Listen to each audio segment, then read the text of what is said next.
have been floating down their street this week. We're so glad that you're here this morning. If you wouldn't mind all taking out your phones and doing a little check-in on the QR code. What we do here every single week at 1 Million Clubs is that we bring people together. We also try to help them connect with resources in the entrepreneurial field and education. How many of you, is it your first time coming this morning? Yay! We're glad you're here! And how many of you have been here like more than 5 times? Woo! I love that too, that's amazing. Today we have a beautiful and super exciting presentation for you. Okay, one last question. How many people know Rachel Baldwin? And how many people have been touched or affected by her kind words, by her big heart? Oh, you should turn around and look. Okay, sorry. Well, this project that Rachel has been working on now for a couple of years is almost like an outpouring of her heart in reality and how she wants to tend to everyone. And she systemized it in a really cool way. So I'm really excited for her to take the stage. But let's just do this. This is our mission. I want to give a shout out to our organizers who show up every single week. Can you guys all put your hands together for all the organizers?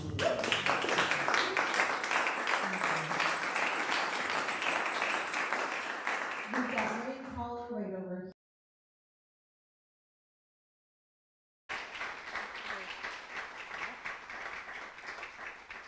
Okay, the swipey thing didn't work, and maybe I pushed the button on the accident. Let's see.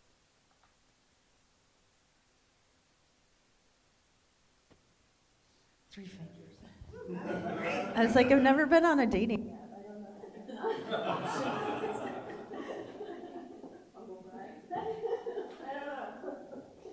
Good morning, everyone. Morning. Thank you so much for being here. And as it's been said a couple times, my name is Rachel Boakley, and a good part of my presentation actually boils down to being a recovering entrepreneur. So we'll talk about that. Just a quick recap. I don't want to do a long bio, but I do have sort of an interesting background, and that is I was raised in Bridgeport, Connecticut in the 1980s in the height of the crack epidemic and AIDS and HIV acceleration rates, right? And my father was a preacher, and he believed in living his faith, and so that looked like us living in the center of that community. And so I was raised sort of exposed in ways that we would never really want our kids exposed these days to the realities of the world and to the realities of human frailty and human suffering and to human greatness and what we're capable of. And also to the reality that each one of us contains both of those. That if we are capable of great good, we are capable of equal evil. And that is an important reality for us to understand.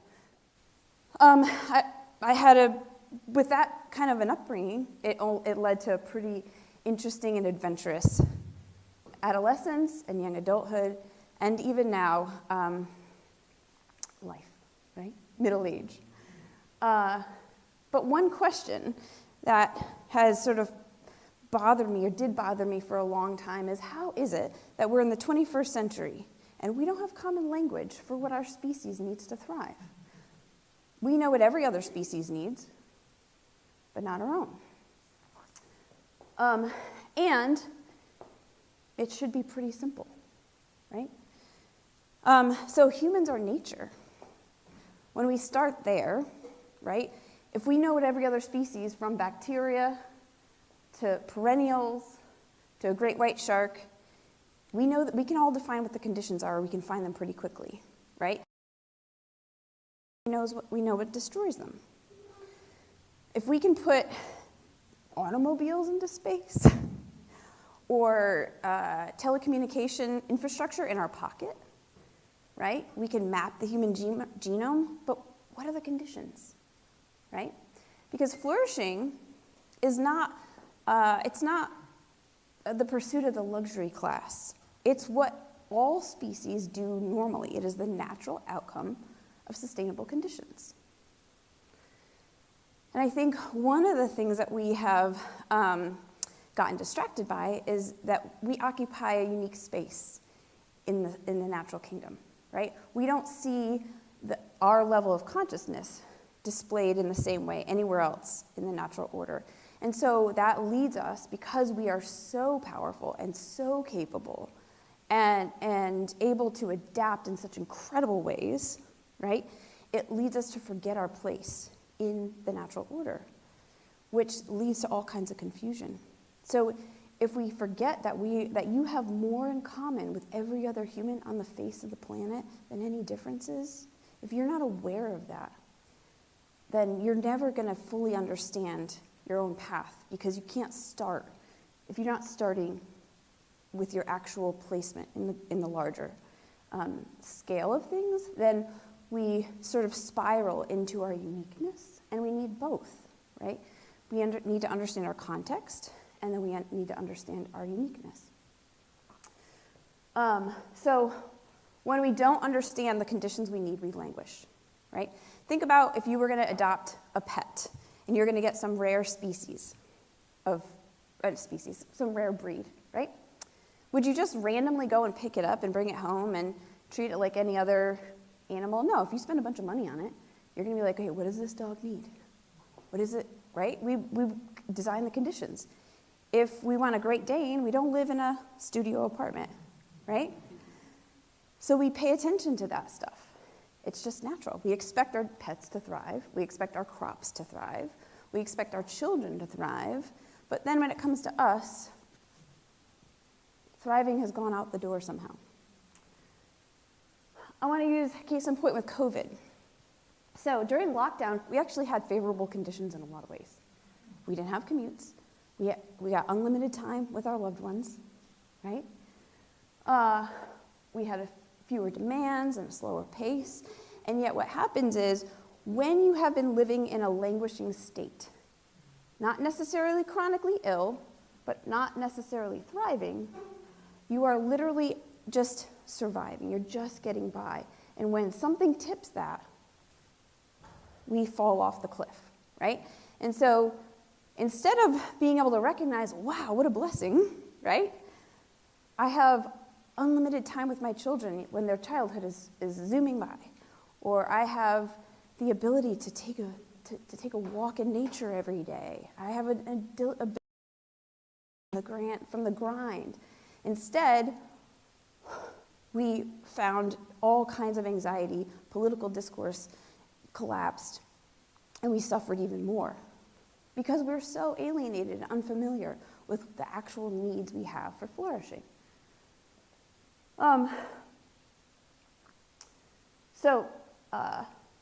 When we are unfamiliar with our needs, right, we can't meet them. And so there is no reaching flourishing in that state. Okay. So the way that we solve problems and the way that we ask questions leads to the problems we solve and the answers we get, right? So right now, our healthcare system, our mental health system, and even corporate wellness and organizational wellness is all based on what's called a pathogenic approach. And basically it asks, what is wrong and how do we fix it, right? What are the symptoms and how do we mitigate them? When you have chronic illness, that's a valid line of reasoning, right? But that line of reasoning never gets you to health because you are always on the lookout for illness. So you can mitigate illness endlessly, but if you don't establish the conditions for health, you will never get there, right? So with this model, healthy equals not chronically ill, right? So if you think about it, what is flourishing? What does it mean to really thrive? We're so unfamiliar with it. If you have a colleague that always came in on a Monday morning whistling and happy, you're like, oh, what is up with this guy, right? People who are like, all cheery and happy. You just like, what is wrong with you? You're so abnormal, right? Here we go. All right, so another way to ask questions is to say, what creates health and how do we maintain those conditions? And that is called a salutogenic approach. So when we create the conditions for health, right, then it is the natural outcome of whatever organism to thrive. It is upstream. So we are designing conditions. We are not designing individuals, right? So you don't fix the seeds, you fix the soil, and the seeds thrive.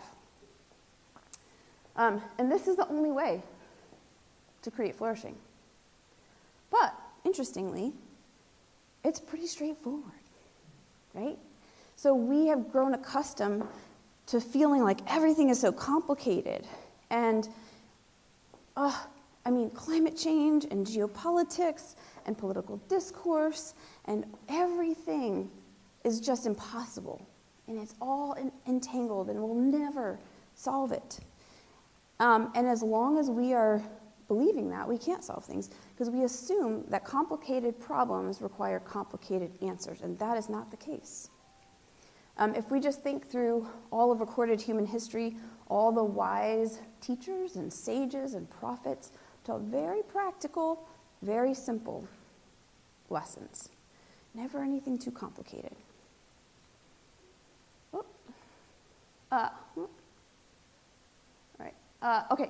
So the framework so basically that led me to asking the question, what do humans need to thrive? What are these conditions? Now, about 10 years ago, I was hired as a chapter instructor for the American Red Cross.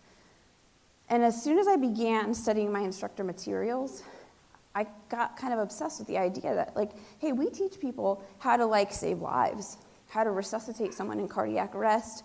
What if we just also had a way to teach them how to flourish? And if we could teach the conditions for human thriving in a way that's basically like taking a basic first aid course. And so that was my approach.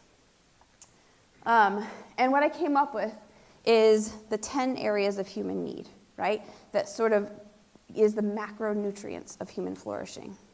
They apply to all humans regardless of any characteristics, individual characteristics. So, nourish, rest, exercise, maintain, eliminate for the body, and then for the being.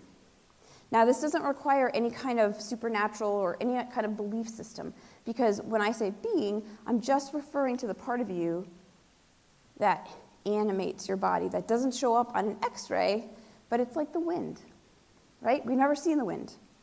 We see the effects of the wind, right? So whatever that immaterial aspect of us is, our psychological component, that's what I'm talking about, right? So whether you have deep faith or whether you have no faith, wherever you are, none of this it is what we all have in common, right? The interesting thing is, we kind of all understand approximately what it means to nourish, rest, exercise, maintain, eliminate for our body. But when we use correlative language, it helps us to make things that tend to be ambiguous, like mental health or well-being, right? That tend to have these just general, vague notions for us, very practical and actionable. So they inform the things that we don't see directly. And as I put this material together many years ago when I began this, I taught it for a year with violent offenders who were incarcerated. And these were like pretty serious conditions. They weren't even a jail. They weren't even a prison, right? Which the difference between a jail and a prison is stark, right? Prisons are designed for long term. So there is a measure of a life that you can live. A jail is not. And I taught for a year, and I had guys that were in my course every week for a year, which tells you that they were in a situation with no light, no windows to the outdoors. This is a downtown holding center. They are in incredibly crowded conditions, right? They have no control over what they're eating, no control over who's in their space, right? No even visual sight to the outdoors, let alone actually getting outside. 1 hour a month outdoors if they weren't on lockdown, right? That's how we're reforming people, right? Oh, great. So I wanted to test the conditions. Does this work for all humans, right? If you're locked up and you don't have control over those things, does this work? Because I don't want to be involved in anything that's for anybody special. We're all special, right? So part of what this approach is locating agency, right? Agency is what you have the ability to initiate, execute, and control. When you focus on things that you have no control over, you experience yourself as helpless. When you locate what you do have control over and you focus on that and you exert your influence over that, you experience your power. And as you do that, your agency grows. And your agency is equal to your influence, right? It's not complicated. And so what I found is each week, these participants would come in. They would locate their agency in the form of making a tending plan for the 10 areas, right? How were they going to nourish, rest, exercise, maintain, eliminate in the situation that they were in? And if they didn't have control over their diet, then they took a 22-ounce tumbler and they used a formula for hydrating their bodies, and they kept a schedule for how they were going to profoundly hydrate themselves, right? I had one participant about 5 months in who really was only ever there to get out of his cell, and I did not. He was never super interested. He liked to sit across from me and kind of like needle me a little bit. But it did not bother me, right? Because I would want to get out of my cell too, once a week. But one day I came in and I'm getting ready to start class, and he says, I quit eating sticky buns. He would get a sticky bun every day at 3 o'clock from the commissary, right? And I said, why? And he said, because I'm trying to nourish my body, and that's not good for it. I mean, when you're in conditions like that, I know people who were not incarcerated, and your life is so dependent on these little routines because it's keeping you from falling off the cliff, right? And I was blown away, honestly, by that choice.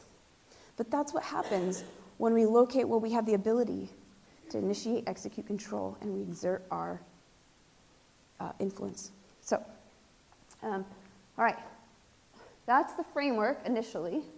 And now I want to talk about 2 manifestations of it. So initially, it evolved into this, the WellBeing Project, right? So this is for, this is an individual and organizational, like community-based model. So it has a tool, a framework of courses, a methodology for community building, and an economy that goes with it. So a personal inventory that someone can actually, that will take you through every area of the 10 areas of human needs and give you a dashboard to show you where you're at. A lot of times when we think about well-being and we think, oh, I should be taking better care of myself. What does that even mean, and where do I start, right? This is a tool that will lay it out, right? So not only will you get a dashboard that shows you where this all falls, right? And my favorite is a radar chart, because the idea is not to have perfection. The idea is to have symmetry and balance. So no area is super high and no area is super low, right? And so addressing a balance. We're nature, right? You never see a tree with a leafy, beautiful branch and a twiggy, little, right? Or not often. Not in a healthy tree. But that's how we live most of our lives, right?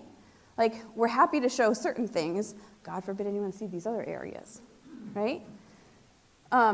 So this is a very, very practical tool. Basically, after the dashboard, it turns into a worksheet, and it auto-populates, and it will show you your lowest 2 areas, and then 3 lowest statements within those areas. And then you can click through on any one of them, and it will populate and give you 5 to 6 simple, practical, manageable things, and you just pick one, right? And you would be amazed at the knock-on effect. So let's say I decide I'm going to put my phone on the dining room table and not go to bed with my phone in my room. In my life, that translates to an average of an extra hour of sleep, which is an extra night per week. Do you know what the knock-on effects of an extra night of sleep every week is? Profound. So it's not just about making it manageable and, give it a shot, it's a good, profound changes happen through simple choices, right? And this gives you the simple choices that are going to make the most effective impact. So the framework, so there are 3 courses that sort of walk you through. The first course is the 7 concepts, and this is basically just teaching to give the broad language and imagery of what all humans need to thrive, right? Course 2 and course 3 then say, now, you are not universal, so how do these universal concepts apply to a very unique and individual you, right? And so the second one, in the concepts we teach, humans need a big story and small tasks, right? We need a story that gives our lives meaning, and we need the practical habits, mundanely, that tend and help us to express our potential. So those courses walk you through that entire process. And then information's not transformation, right? And so we need to continually practice this. And so the community, there's a structured community conversation that can happen, and it's designed to be up to 7 people with a host who just guides the framework. It's sort of like Uber for group therapy, right? So anybody who can keep time and follow a script and facilitate a conversation could host a conversation. And they are encouraged to charge $10 to $17 for participation. The conversation is designed very specifically. Any 7 people from any background who have been through this have the language to communicate with one another. So neurobiology designed into this to reinforce, as a group, the changes that people are making. So it's highly carefully designed. I designed this a long time ago because I've been working on it for so long. And last year I decided to do some research on peer-led movements that were sustainable, that weren't cults or network marketing scams, that were actually healthy peer-led movements, right? Or healthy as far as humans can go. We're all capable of. And then I identified 10 metrics that would determine how sustainable, so longer than 10 years, and not decentralized, not based on a founder or a guru or things like that. 10 metrics. And then I measured several organizations against those things. So everything from Weight Watchers, Buy Nothing, Park Run, but even bigger ones, AA, all kinds of different organizations. And then I also measured the WellBeing Project's planning of what was based on how it was structured. And it tied for first place with AA. And because there are recognizable DNA for peer-led movements, right, that don't veer off into wonky areas. So what was very gratifying was that this was built intuitively, and then when it was mapped, it aligned as it did. And finally, the economy, I've kind of touched on this. If you are hosting virtually and you have the capacity to schedule 3 conversations a week that you're going to host and follow this script, think about, there's a lot of AA structure that's built into this situation. So if you're going on vacation and you're in recovery, you look for a local meeting and you go and you know what to expect. It's similar in this way. Any conversation you drop into, you know what to expect and you know how to communicate. And you can find any conversation any week that fits your schedule. But it's accessible, $10 to $17, right? But for a host, 7 people paying $10 to $17 for an hour of hosting is a very sustainable model, right? And so it incentivizes people providing, growing and scaling up support for others. And the idea is to make flourishing, support, and community accessible to anyone who has technology and can get on either a phone or a computer. The second manifestation of this is the Workplace WellBeing company. Now, I had developed a while ago, because I worked in occupational health and safety teaching, Red Cross classes in companies and all sorts of organizations. I took the principles of human needs, 10 areas of human needs, and designed a survey where employees could, it's behaviorally anchored rating scale, using a scale. And really what it's doing is, it has nothing to do with what they're doing. It is, can I meet the need? Can I meet my human needs given the conditions of this workplace? And so it goes through all of these. And the idea is not that a company has to meet all these human needs, but what they cannot do is prevent or prohibit human needs from being met given the conditions of their workplace, right? So it is, I had made this, but it was a spreadsheet with a dashboard, and that's just not very sexy. So I didn't have the capacity to really get out there. But when I turned it into software, it became a whole nother story, because now it is a web-based piece of software that a company can go on the site right now, purchase the tier that relates to the size of their workforce, so anywhere from a 10-person pilot up to enterprise level.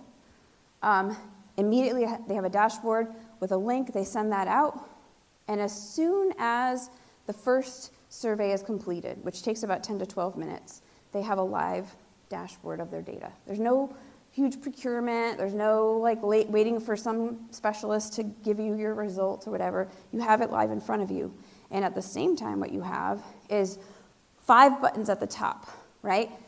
One is a report download of every statement in that survey, so you can see anonymously what your workforce has responded to every statement that was asked. But the other 4 are downloadable reports. One for leadership and a board, so they can understand the conditions of their work environment based on the priorities that they have as leaders, right? One for HR, based on the concerns of HR. All of the same data, but just presented to the audience appropriately based on their concerns and their area of decision making. Safety and compliance, and employee facing. Now, what I ran into after I built this was that ISO, International Standards Organization, that puts out standardization guidelines for every area of commerce, right? So that commerce can happen globally. In 2021, they published under occupational health and safety standards, the same guidelines that tell you have to give your employees hard hats and all kinds of PPE and how you handle spills and that kind of thing, published guidelines for psychosocial risk. And what they said is, we know that certain conditions harm humans. Stress, ambiguous workloads, ambiguous roles, unclear communication, poor processes, all kinds of stuff. And we know that stress has harmful effects on humans, and it's all the way down to cardiovascular, physical, like structural, skeletal muscular, all kinds of impacts. So if we understand that these conditions cause harm, they're foreseeable. If they're foreseeable, they must be mitigated. If they're not mitigated, you are failing your duty of care and you're legally liable. Right? Amazing. And so, not quite in America yet, but around the world, these standards are being adopted. Right now in Victoria, the state of Victoria, Australia, it's the first state that has it fully adopted. So now the whole country is going compliant, But as of December of last year, every company that had employees had to be compliant with this, right? What's interesting is there's no tool that does that, except this one does. What it turns out when I mapped it to the ISO standards is the tools that I had created would suffice as audit readiness, right? Since December, the state of Victoria has brought $17 million in fines for noncompliance to companies. So this is a real need, right? And right now, the way it's being handled is, consultancies are saying, okay, here's the checklist that we're going to do, and the same way it's always done, right? But this is a tool that actually does the real thing and meets the spirit, the letter of the law and the spirit of the law. And again, what was kind of mind-blowing to me was when I ran into these things and then mapped what had already been prepared against them, they provided that kind of intuitively, I had built that, right? So that is what the workplace manifestation of it is. Don't worry, stick with me, I'm almost done. I'm sorry, I forgot to click ahead to this. So it's conditions-based measurement, so it's not engagement surveys, it's not sentiment surveys, it's ISO compliant. There is curriculum that goes with it. So the survey is a standalone, but if a company wanted to, there is Flourishing framework curriculum, which takes the same kind of human needs, but it teaches it in a context for the workplace. And it's delivered by graphic novel, because what I didn't realize until after I'd already designed it was there's all kinds of research about health education, graphic health education. It is the most effective form of learning for individuals. It codes 2 parts of the brain at once when we learn by picture and word. It's the most neurologically accessible for all learning types. A graphic novel can be read on a work site or a nurse's break, right? And it can also be read in a C-suite. And who doesn't want to read a graphic novel, right? Who wants to click through modules? Come on. Humans spend 50 to 75% of their waking hours on the job. There's no situation, no scenario where the conditions of your workplace don't affect your health and well-being. All right, so here's the plot twist. Why isn't this everywhere yet? If I've been working on it for so long, why are you just hearing about it now, right?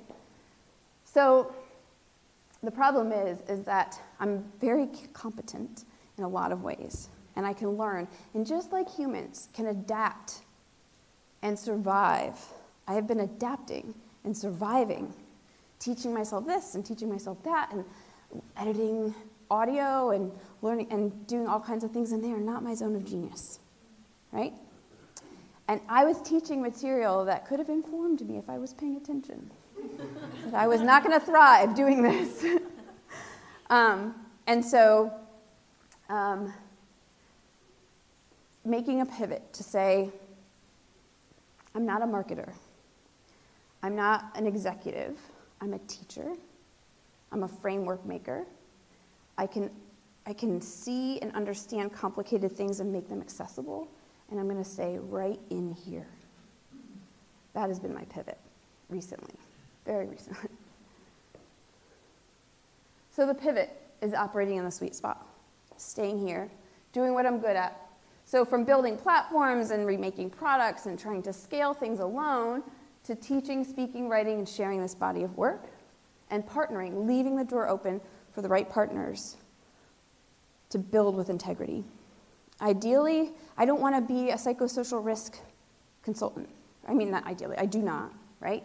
There are plenty of people in that space who the software can be licensed to or the IP can be sold. And I would love a team to help me do that. So today marks that shift in my pivot. My personal website is the collection, the home base of my body of work. These are only 2 of many frameworks that I have built, many tools and products. But what I'm good at is teaching and hosting conversations where others are able to pull out. I am not interested in teaching people what to know. I'm interested in teaching people how to access what they know, right? It's not about what to think, it's about how to think, how to come up with your own intuitive understanding, right? I always say that truth that isn't found within isn't truth, it's just information, right? Revelation comes from within. There's a whole lot more at this website, and this is what I'm focused on now, because right now I have to focus on what is personally sustainable to me, and so scaling an organization in the short term right now is not helpful, it's not what I can do. What I can do is present the tools and the opportunities that I do host and I can host. So I have made tools, and everything I've made has either been to meet a need of my own or someone I care about. So I have a being blueprint where 5 modalities, ancient modalities, we collect the data, and it creates a document. If you've ever had an astrology natal chart done, or you had a human design report, or any of these things, you thought, oh my God, wow, I learned so much about myself, right? And now it's in a drawer somewhere. This is a document that it helps you to actually create a document that you can use as a living reference. It's like a 3D view of your wiring, right? Love and connection in a brave new world. Structurally and culturally, we have changed dramatically in the last couple of decades. And because we haven't really noticed those structural changes, relationships between adults who are looking for intimacy and connection and security with one another and healthy relationships, it's completely broken down, right? But it's not a personal thing. Men aren't jerks, women aren't bossy, demanding, whatever. Structural conditions have created an environment where there's so much misunderstanding. So this is a 12-week salon with a bunch of research to surface these ideas, talk through them, and actually have practical, meaningful engagement. So practicing having these difficult conversations about the invisible ledger of what a woman has contributed economically that doesn't show up, right? By the time she's 50 years old, if she has a college education, she's on average lost $400,000 in wages, invisibly, right? All kinds of connections. This loneliness epidemic with men, incredibly profound. So this is a way, working together, it's not for singles, it's for anyone who's an adult, a couple, whatever. Eat food, have sex, spend money. This is my favorite thing to say out loud. This is actually a spiritual practice group, right? Because we look for truth in, doctrines and dogmas and leaders and things like that. The way you relate to food, sex, and money is the best starting place for what you really believe and how your life becomes your curriculum. And so this is for people who've done inner work, who've been to therapy, who've read books, and now are ready to use their own life to uncover, to explore the shadow, to explore pleasure, and to learn how to integrate as a human. One-on-one conversations, right? And then the WellBeing Project Monday study sessions are what I am offering. So teaching the 3 courses just as a study group. All right, you guys have been so patient. Thank you so much for listening. So wait, did I go? Yeah. Oh yeah. Okay. So what can the community do? I'm looking for partners to help license software. If you're interested in the WellBeing Project, your own personal path, right? Join a study session, check out the inventory, that kind of thing. Explore and share any of my workshops on the site. If you know someone that would be a good connection, I would love to hear about it. And then there's a QR code. At the QR code is just a form that says, hey, if there's anything you want to share with me, if there's something you want to know about, and also the code for any 40% off for the next week or so, up to 3 of my bookings. Finally, if someone asks you what you heard today, who spoke at 1 Million Cups, this is what you can tell them. She's a recovering entrepreneur. She realized her creativity and gifting wasn't for building brands and organizations in the conventional sense. I build frameworks to help people flourish personally, communally, organizationally, and in specific seasons of life. And I'm open to the right partners for making well-being accessible. Let's put our hands together.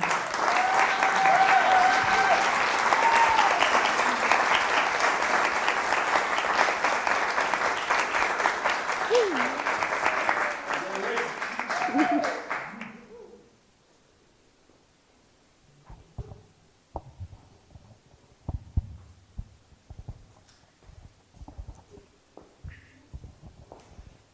you, Rachel. That was fantastic. My name is Cam Knight. I want to make a comment before I ask my question. And I love that thing about eat food, have sex, because some of the great marketers say what everyone is looking for is to get paid, get laid, and to live forever. So that resonates. So if you're looking to figure out what to sell, that's what you want to sell. The other thing is, you were saying, why hasn't this come out yet? You know, one of the reasons is obviously you're spending a lot of time building versus getting yourself out there. But I don't know if a lot of people actually want this stuff. People say they do, and I can't tell you the kinds of clients I work with where they say they've done everything or tried everything, and then I give them the simple things, and they look at me like I'm speaking another language. And it goes back to what you said. We've been conditioned to think that it's so complicated that it can't be that simple, when the reality is, you know, we come from hunter-gatherer days. We're biological machines. Our cells are built for these simple things, and when we're not getting it, it gets complicated. And people go out and try everything. And I feel like they're more caught in the identity of being that person who's tried everything, because it seems cool to have tried everything, and so we can talk about it. So that, but the real question I have is, you said you had looked at a lot of different organizations like AA. I'm curious, did you look into Toastmasters? Because that I did, similar. yeah, they're in the, yep. Where do they rank for you? I have the research. I can show you the rankings and stuff. So yeah, if you get with me afterwards, or on that form, just put a note in there, and I'll email you the research. Okay, sounds good. All of them are kind of mapped out. So you're building your model around, not, you've already built it, but you're validating it because you're looking at some of the other. Well, I wanted to see what could we discern from historical trends, and what would that inform about this? Is there something that is going to be obviously glaringly wrong? And what I just found is it aligned with the best version of the historical trends that we could see. Okay, cool. Thank you. That was great. Yeah. Hello, Rachel. Thank you so much. I'm going to pull up my notes. I left an organization, large organization, a few years ago, and they were just getting into this, which is ironic. They had the dashboards and things like that. And so as I was thinking about, you mentioned licensing. And so I'm all about partnerships and connecting with people. Yeah. Who would you say, so I'm thinking maybe consultants or people who already have the audience of these corporate people, corporations, who are the few people you could partner with and kind of distribute this to other consultants and stuff like that? Could be whether they're influencers, they own an audience, and they could get what you do to people who could license it. Have you thought about that? I have. I built a pipeline of about 45 people around the world who are either government ministers, academics, or already in the psychosocial risk management space. What stopped me was, as I began to pursue that, I realized this is not aligned with who I am, right? So I talked about the being blueprint. My blueprint is not to get out and promote myself. My blueprint is to do what I'm good at and wait for the right invitations. And so I had to stop myself. I had identified all those people. I know who they are. I can tell you who they are. And yeah, I had to stop myself. So it was an act of discipline, but I have identified those people. Hi, Rachel. My name is Peter. Can you go back to the slide that said the 10 needs? I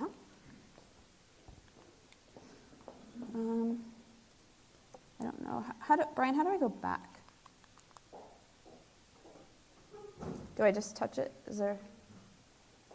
If you have a question about the 10 needs, maybe I can answer it. Well,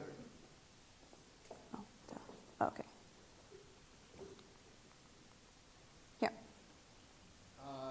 back further. Well, okay, we can stop there. I see 5 and I see 2. I don't see 10. I don't see 5 times 2. Oh, okay. 5 needs, so nourish, rest, exercise, maintain, eliminate for the being and for the body. Very good, thanks.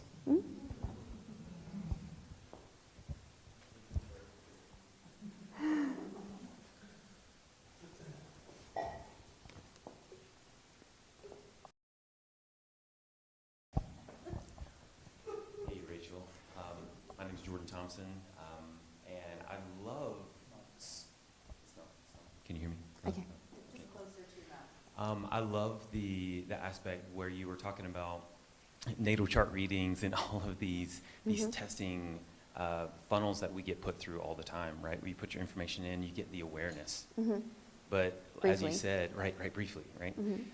The awareness is the doorway, right? So I love that you have pieces to help guide people through the journey from there. Yeah. That's really, really big, because for myself, being a practitioner, I realize that so many people get these tests and they get these outcomes, or this is who I am. Now what do we do with it? Now we just kind of wear that around like an identity, and sometimes we can use that as a crutch if we don't have a facilitator. Yeah. So, Awesome. Yeah, thank you. Thank you for that.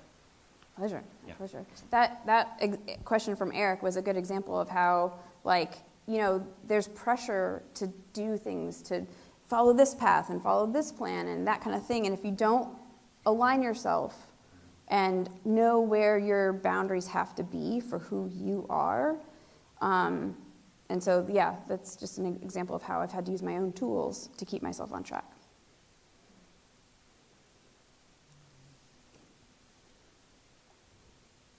Okay, how do you copyright this? How do you make sure somebody doesn't just take this and... So there's no framework that I have found that, so for example, there are all kinds of people operating in the psychosocial risk management space, right? And they have all kinds of ways to do that, but there's no actual tool, and the reason they don't have a tool is because they don't have a definition of what flourishing is. So all they can do is create pathogenic tools. How do we reduce absenteeism? How do we, you know, raise engagement, things like that. But if you don't have a framework where you start with the flourishing conditions and then see where you are to bring it up to it instead of trying to get away from problems. And so to answer your question about how I protect the IP, it's a measure of, I mean, number one, I have mixed feelings about protecting it. That's why I might need a team, because I'd rather have people well, right? So if someone can copy it and do it effectively, you know, they asked Jesus in one time, they're like, hey, these people are like claiming your name, whatever, and he's like, if they're not against us, they're for us, right? Like if we're in the business of making people better, I'm on the fence about protecting concepts that are pretty basic and universal. I just happen to articulate them in a practical way. I have a comment. When you mentioned what you had done with the incarcerated folks, it reminded me that my wife and I visited a death row inmate down in Georgia. And for a long time, not a long time, but it took me a while to realize, what are we doing with him, for him? And it realized that our being there and our interacting with him was loving him. And it took me to the spiritual place that you didn't mention until towards the end. And I am so glad you did that, because I think the whole concept of what you're doing, or the concepts, is really about loving ourselves and loving others. Yesterday, I was listening to Diary of a CEO, that podcast with Stephen Bartlett, and he was interviewing Professor Jang, who is of predictive history and has this big following. He's made all these predictions. He predicted Donald Trump would be in another term. He predicted he would go to war with Iran. All these things that, you know, a couple years ago, we were like, no, that could never happen. So he was making 8 more predictions that were scary, right? But he spent an hour and a half explaining everything, and it was incredibly eye-opening, right? So at about an hour and a half in, Stephen Bartlett says to him, okay, this is pretty, like, freaking scary. And some of the things that were not predictions. He was saying, this is what has happened. This is where we are. This is already happening. And so Stephen Bartlett says, okay, so what does this mean for the average person? What are we supposed to do about geopolitics? What is the message here for each individual? And I was not prepared for the answer he gave. And it was essentially what I just said before. When you focus on things that you have no control over, you feel helpless. When you identify what you do have control over, you experience your power. And he said we need leaders who will give hope. We need to direct people's attention towards their local community, building together, understanding what happens when he was saying, he said, I'm very hopeful because humans have gotten very lazy with what we have, but humans have a history of snapping to attention when cataclysm happens, right? And he compared what we're living in to the collapse of the Bronze Age, right? And he said, it's all cyclical, right? Good things came after that. But he said the focus, and it was just so inspiring, is if you don't have control over it, don't spend your energy on it, right? If electricity goes down, if the banking system goes down, what kind of bonds do you have with your neighbor? That's the things that we focus on, right? You can't change geopolitics, but you can hydrate yourself, which is going to affect your cognitive function. And will have all kinds of effects just from that. So we think, and everybody wants us, the powers that be want us to think. And one more other thing he said was, he used Plato's cave. And he said, we're chained in this cave, and we've become so identified with the shadows on the wall as our identity and as our meaning. And when people suggest that there's something beyond that, we kill them, right? We don't want to hear it because we're so attached to the shadows that we don't want to know what's beyond the cave, right? But we have the capacity to move beyond the cave, but it starts very practically.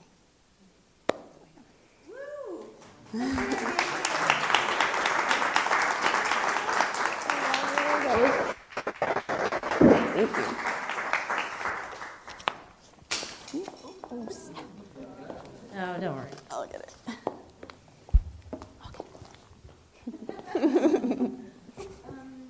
No, wait. I swipe left. No, wait.